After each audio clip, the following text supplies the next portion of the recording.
बिहार में मुसलमानों के साथ हो रहा दोहरा आचरण। नीतीश चिराग सत्ता की खातिर मुसलमानों को कर रहे नजरअंदाज। मुसलमान समाज नीतीश चिराग के इफ्तार पार्टी का करेगी विरोध। नमस्कार, कैपिटल टीवी बिहार देख रहे हैं आप और आपके साथ मैं हूं दिव्या। दरअसल ये बातें जमीयत उलमा ए हिंद के अध्यक्ष मौलाना अरशद मदनी ने कही है। मौलाना मदनी ने नीतीश कुमार, चंद्रबाबू नायडू और चिराग पासवान जैसे नेताओं के बारे में कहा है कि वे सत्ता की खातिर न केवल मुसलमानों के खिलाफ हो रहे अन्याय को नजरअंदाज कर रहे हैं, बल्कि देश के संविधान और लोकतांत्रिक मूल्यों को भी देखा कर रहे हैं। रमजान का महीना मुस्लिम समाज के लिए एक पवित्र समय होता है। इस महीने में मुसलमान उपवास रखते हैं और इफ्तार के समय सामूहिक रूप से भोजन करते हैं। इस महीने के दौरान कई राजनेता अपने क्षेत्र में इफ्तार पार्टी का आयोजन करते हुए नजर भी आएंगे, जिसमें मुस्लिम समाज के लोग शामिल भी होंगे। ये इफ्तार पार्टी न केवल एक धार्मिक कार्यक्रम होती है, बल्कि ये एक राजनीतिक आयोजन भी बन जाता है, जिसमें नेता अपनी छवि सुधारने की कोशिश करते हैं और खुद को मुस्लिम समाज के करीब दिखाने की कोशिश भी करने में पीछे नहीं होते।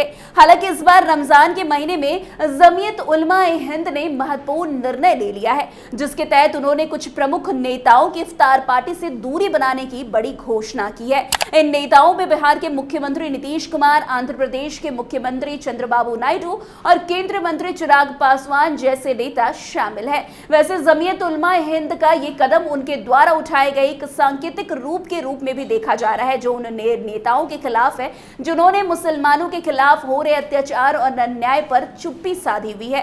वैसे जमीयत उलमा ए हिंद के अध्यक्ष मौलाना अरशद मदनी ने यह फैसले की व्याख्या करते हुए कहा है कि देश में इस समय जो हालात है उसमें मुसलमानों के साथ हो रहे अन्याय और अत्याचार को नजरअंदाज करना एक गंभीर मुद्दा है। उनका कहना है कि खुद को सेक्युलर और मुसलमानों का हमदर्द बताने वाले नेता, जिनकी राजनीतिक सफलता में मुसलमानों का योगदान भी रहा है, सत्ता के लालच में चुप हैं और अप्रत्यक्ष रूप से अत्याचार का समर्थन कर रहे हैं। वैसे मौलाना मदनी ने यह भी कहा है कि देश में मुसलमानों को हाशिए पर धकेलने की साजिश हो रही है और धार्मिक भावनाओं को आहत किया जा रहा है। धार्मिक स्थलों को विवादों में घसीटा जा रहा है और दंगे कराकर मुसलमानों को निशाना बनाया जा रहा है।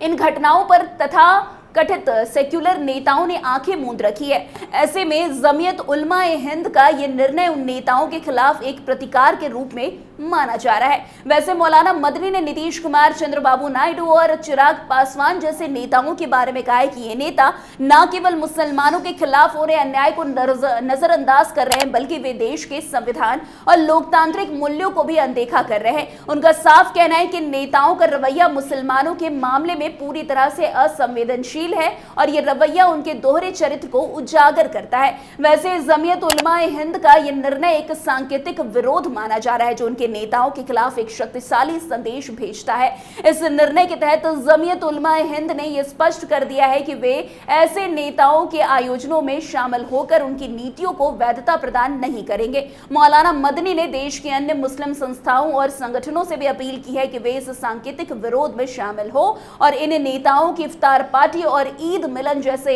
आयोजनों में भाग लेने से परहेज करें। वैसे जमीयत उलमा ए हिंद के अध्यक्ष जिस तरीके का आरोप लगा रहे हैं, उनके विपरीत नीतीश कुमार हमेशा ये कहते रहते हैं कि चाहे हिंदू हो, मुसलमान हो, अपर कास्ट हो, पिछड़ा हो, अति पिछड़ा हो, दलित हो, महादलित हो, सभी के लिए हमने काम किया है। मुसलमान समुदाय के लिए हमने काफी ज्यादा काम किया है। मदरसों को सरकारी मान्यता दी गई है। मदरसों के शिक्षकों को वो सैलरी दी जा रही है जो सरकारी शिक्षकों को दी जा रही है। इतना ही नहीं, विधानसभा चुनाव के पहले नीतीश और उनकी पार्टी का ध्यान बिहार के 17.17% मुसलमानों पर भी लगातार बना हुआ है।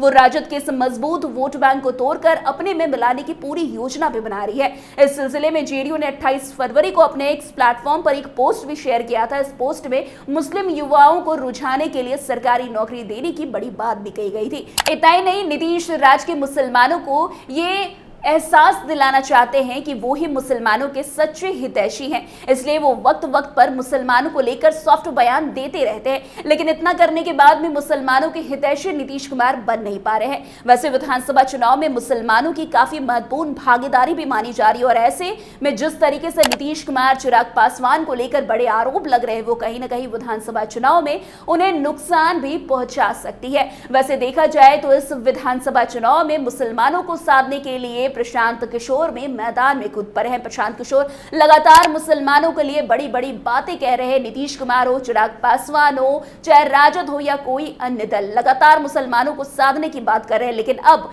जिस तरीके से मुसलमानों के दिल में नीतीश और चिराग बस नहीं पाए, वो कहीं ना कहीं विधानसभा चुनाव में उन्हें नुकसान पहुंचा भी सकती है। तो आज की इस खबर में बस इतना ही। अन्य खबरों में हमारे साथ ऐसे आगे बने रहें और देखते रहे। तब तक के लिए कैपिटल टीवी बिहार। धन्यवाद।